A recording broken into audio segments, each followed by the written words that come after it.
ಮಂಗಳೂರಿನ ಕಾಜಿಯವರು ಧಾರ್ಮಿಕ ನೇತಾರರು, ಶ್ರೇಷ್ಠ ವಿದ್ವಾಂಸರು, ಸರಳ ಸಜ್ಜನಿಕೆ ವ್ಯಕ್ತಿತ್ವವನ್ನು ಹೊಂದಿರತಕ್ಕಂಥ, ಎಲ್ಲರಲ್ಲಿಯೂ ಪ್ರೀತಿಯನ್ನು ಮಾಡಿಕೊಂಡು ಬಂದಂಥ, ಯಾರನ್ನು ದ್ವೇಷಿಸದ ಒಂದು ವ್ಯಕ್ತಿತ್ವ ತೋಕ ಉಸ್ತಾದ್ರವರು. ಅವರು ನಮ್ಮನ್ನು ಬಿಟ್ಟು ಅಗಲಿದ್ದಾರೆ. ಅವರು ದೇವರ ಪಾದವನ್ನು ಸೇರಿದ್ದಾರೆ. ಅವರಿಗೆ ಸದ್ಗತಿಯನ್ನು ಸಿಗಲಿ ಅಂತ ನಾನು ಅಲ್ಲವಲ್ಲಿ ಪ್ರಾರ್ಥನೆ ಮಾಡಿಕೊಳ್ತೀನಿ. ನಮಸ್ಕಾರ. ಬಹುಶಃ ಕಾಜಿಯವರು ಮಂಗಳೂರಿನ ಸೌಹಾರ್ದತೆಯ ಒಂದು ಕೇಂದ್ರ ಆಗಿತ್ತು. ಇವತ್ತು ಅವರ ನಿಧನದಿಂದ ನಾನು ಈಗಾಗಲೇ ಇಬ್ರಾಹಿಂ ಕೋಡಿಜಲ್ ಹತ್ರ ಮಾತಾಡ್ತಾ ಬರ್ತಾ ಇದ್ದೆ.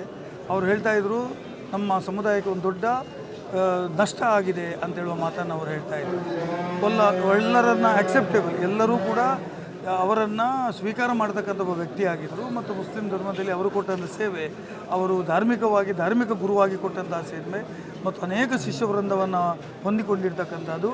ಬಹುಶಃ ಅವರ ನಿಧನ ನಿಜವಾಗಿಯೂ ನಮಗೆಲ್ಲರಿಗೂ ನೋವು ತಂದಿದೆ ಮತ್ತು ಖಂಡಿತವಾಗಿ ಆ ನೋವು ಸಹಿಸುವ ಶಕ್ತಿ ಆ ಧರ್ಮದ ಎಲ್ಲ ಜನರಿಗೆ ಸಿಗಲಿ ಅಂತ ನಾನು ದೇವರ ಹತ್ರ ಪ್ರಾರ್ಥನೆ ಮಾಡ್ತೇನೆ. ಮತ್ತು ಅವರ ಒಳ್ಳೆಯ ಕೆಲಸವನ್ನು ನಾವೆಲ್ಲರೂ ಮುಂದಕ್ಕೆ ಅನುಸರಣೆ ಮಾಡುವಂತೆ ಆಗಲಿ ಅಂತೇಳಿ ನಾನು ಹೇಳಲಿಕ್ಕೆ ಬಯಸ್ತೇನೆ ಮತ್ತು ಅವರ ಆತ್ಮಕ್ಕೆ ಚಿರಶಾಂತಿಯನ್ನು ಕೋರ್ತೇನೆ.